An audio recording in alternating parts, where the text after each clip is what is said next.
Hey guys, Kyle the Death Knight of Anime here, bringing you my review for My Hero Academia Chapter 176. And, first off, I want to talk about that cover page, and I gotta give Horikoshi an ovation for just the level of detail and popping colors that went into the design of that color page. Like, just, the colors themselves, they were so bright and vibrant to the point where the whole color page itself, it looked like that there's actual light reflecting off the color page, and I gotta give Horikoshi credit for basically his art savvy in that. He actually made, you understand, he actually made it look like there was an actual light that was reflecting off the page itself. So yeah, you really got to give the guy credit. If he knows how to do anything, it's actually make colors pop off the screen and make them stand out. So yeah, it is, and I think that's gonna be definitely gonna be my new cover page. But I'm sure it's gonna be I think that's gonna be my thumbnail for this review. But I'm sure it's gonna be for a lot of people too. Anyway, let's get into the review itself. And the majority of the chapter was just Izuku and Gentle fighting. And I want to talk about what Izuku did to Gentle in this fight. He basically tried out his first attempt at a long-range attack with One for All, and the thing is, while it singed Gentle, it didn't actually defeat him, which of course proves A, that the Gentle himself is a lot more durable than we ever thought he was, and B, that Izuku still has a lot more training to master the technique. But I really do like how the battle itself played out after Izuku used the technique, because what had happened was, even though it didn't really hurt Gentle, it still it looked like using the technique itself, it wasn't a wasted effort either. The technique, it still did slow Gentle down long enough in order for Izuku to create an opportunity to basically body slam the two of them into the ground, which, honestly, I doubt this battle's over. I'm sure there's definitely gonna be more of it, but this is definitely a villain fight, and yeah, villain fight with a real actual villain, and yeah, like I said, I don't think it's over, but we should definitely see. It will definitely be interesting to see as to where this battle goes next chapter. And going back to what I said about it on last chapter, I almost get a feeling that pretty much by the time this battle is over, Izuku is going to end up missing missing the cultural festival, or, like I said, the cultural festival and him fighting Gentle is going to be going on at the exact same time. A lot of the thing is, a lot of what this fight was. It was basically just basically a battle of Izuku and Gentle just fighting over whether or not that Gentle's little invasion of UA should actually happen. But yeah, because both Gentle and Izuku are trying to make it to the cultural festival, but only for completely different reasons. So yeah, it's funny. It's really. So yeah, and either way, I almost think this fight could last until the end of the cultural festival, really, when you get to it. And the thing about this chapter too is that the thing about this fight too is that in the end, things didn't go down the route of the Talk no Jutsu, which on one hand I can understand why.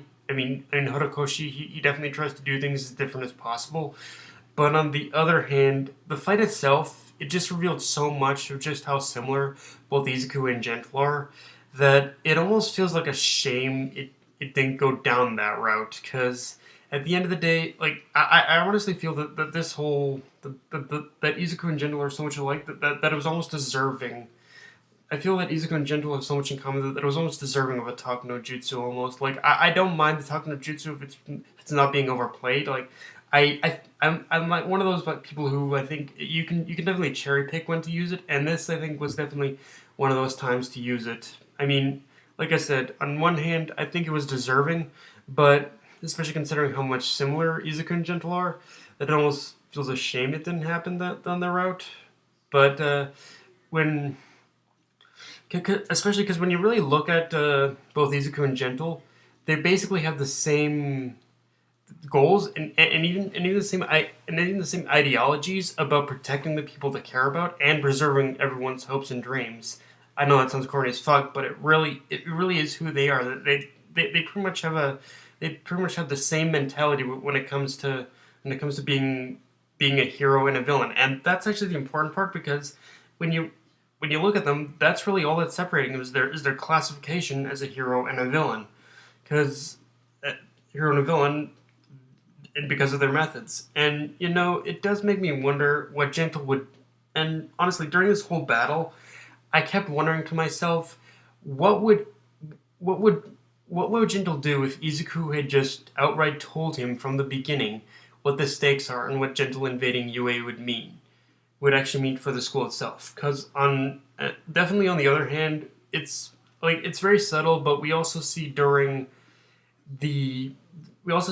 the chapter that we see Gentle reminiscing about having some fond memories of being a hero school student, but it's never stated what school he went to. And if it's UA, then his invasion will make it a little more sense. In fact, the more I think about it and the way Gentle talks about his plan, maybe honestly, it's one of those things where I'm thinking maybe UA being shut down could actually be considered a good thing, as it would require this.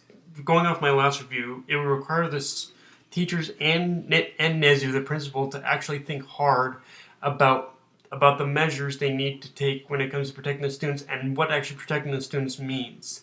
Because everything UA has done up to this point has only been the equivalent of a band-aid solution and never really long term. Like whether or not UA is shut down or not, what the teachers and students need to do is they need to have a sit down, talk about what measures need to be taken in order to actually prevent shit, in order to actually try and prevent shit like this from happening. I mean, I think shit is always going to end up happening anyway, but what they need to do in order to at least in order to slow the villains down, and what are the measures they can take for pretty much any situation. Like they really need to try and I'm hoping that they really understand what exactly is on the line after. I hope they understand a lot of what's actually on the line after all this is said and done. And like I said, maybe, and if it comes down to it, maybe UA being shut down will actually be a good thing.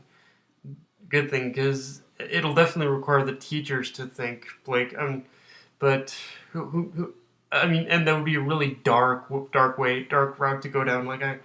I wouldn't be shocked if Horikoshi did it, but it would be definitely an interesting twist for sure, and I'm almost hoping he does do that, because it would definitely require some actual thought thinking to go into this. Um, so aside from that, we also learned about Gentle's quirk, which is elasticity, which when you look at his quirk, it's just as goofy and nonsensical as he is, as he basically creates plastic wrap out of anything, out of literal thin air and basically anything. But it is a very goofy quirk, creating basically plastic wrap almost. But if it is his quirk, then I wonder how he used it to make the store disappear. That's the one mystery about his quirk right now. That's kind of okay. How did he make this happen? But I mean, unless he didn't actually make it disappear and he just turned it into a very tiny piece of elastic material or something like that. But like I said, I'm not entirely sure, but that does kind of seem to be the case, that he can't actually make things disappear. He can just transform them into tiny pieces of material that really can't be seen. But like I said, I think we'll just have to wait and see on that one. Also, it's also, I guess if I did ever have one real group about this, is that I wanted is that as strange as it is, I wanted to actually see La Brava go in this chapter. Like pretty much La Brava, she was pretty much just a literal fangirl who was just standing by and watching the fight. Like she was pretty much Izuku before. She's pretty much Izuku before she got.